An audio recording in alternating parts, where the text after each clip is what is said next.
Many thanks. Great to see such a full audience and people willing to give their time up to learn more about this important topic. I come to you actually today as not just as an academic who works with children and older people and physical activity, but as a past teacher and coach, and also as a parent of two young men.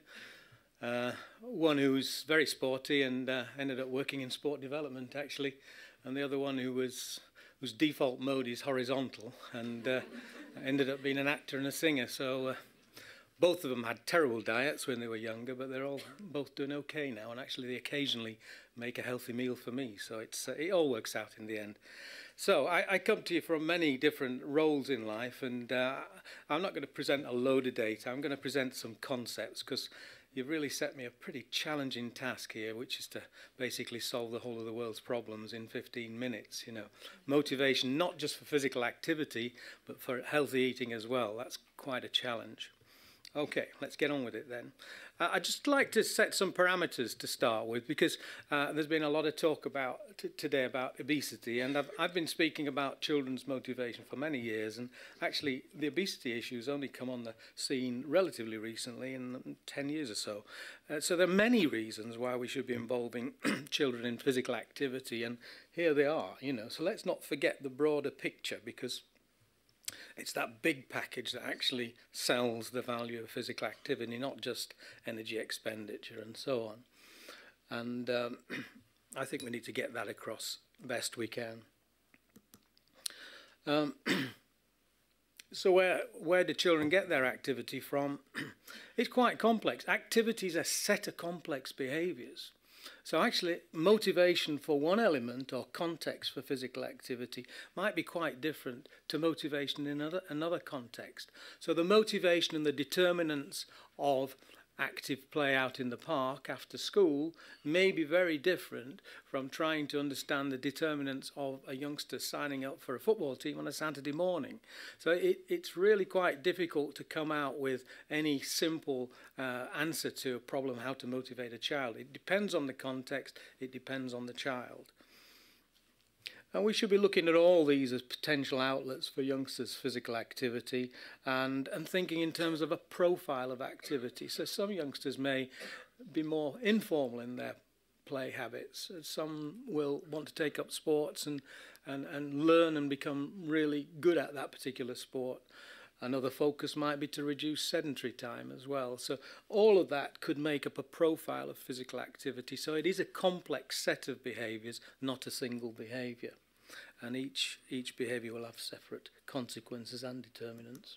And the same applies to diet. So if we throw diet in this as well, are we talking about nutrient intake or nutrient balance? Are we talking about energy intake? So we're looking at energy balance overall. Doesn't really matter what kinds of foods, it's the energy density of it that's the issue.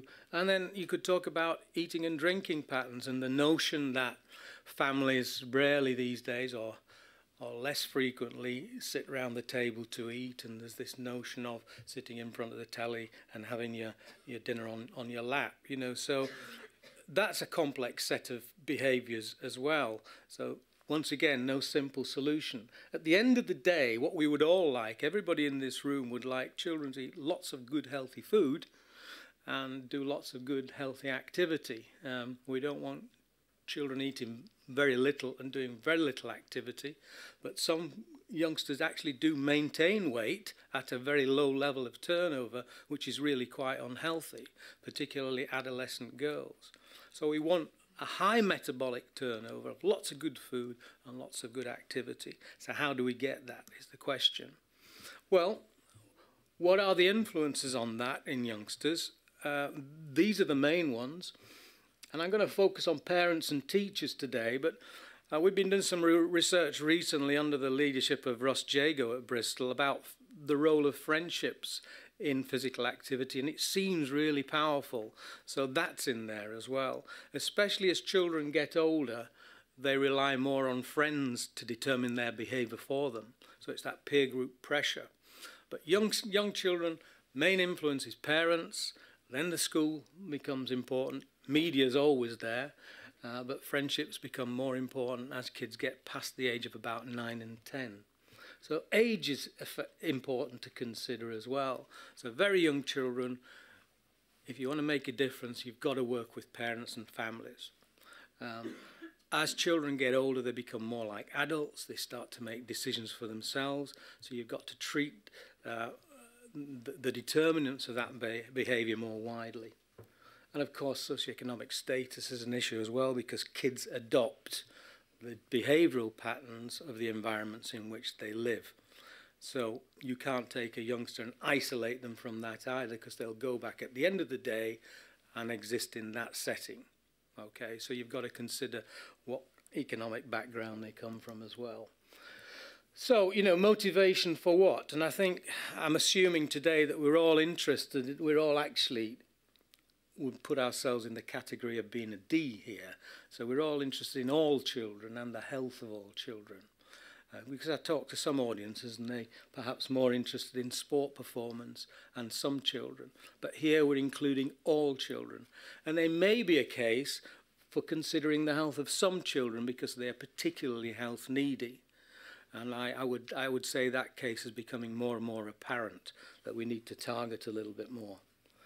And the question is, do the behaviours that we show as professionals actually fit with this kind of philosophy?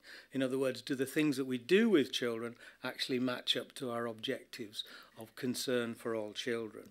So the other thing is the child the centre of our concern here, or is it something else? Now that might seem obvious to some of you, but believe me, I do talk to some people who think that if everybody played netball, the whole of the world's problems would be solved.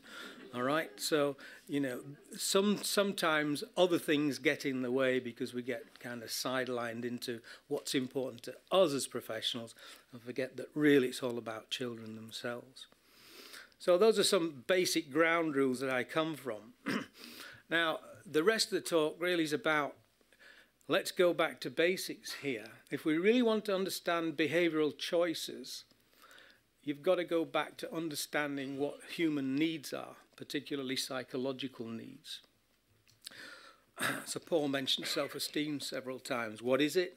Well, it's about the feeling of worth of self. Self-esteem is so important because we actually place a value on ourselves when we make a self-esteem statement. And so it's got all kinds of emotional connotations. So if we feel that we're worthless, we feel shame. And if we feel that we're really worthy, we can feel pride. And that carries us through. And that's so important because it sets the tone of the way you feel all the time. So most of our behaviours are actually driven to maximise self-esteem. And if you accept that, then you've got to start looking at issues that actually help people feel self-esteem. And I'm not just talking about children, I'm talking about everyone in this room. Because if you think of your own behavioural drives, you'll tend to push yourself towards those things where you can maximise success and feel good about yourself. And you'll tend to shove on one side those things where you don't feel particularly good, where you feel embarrassed and inadequate. So self-esteem is really important. Of course, love and regard is critical.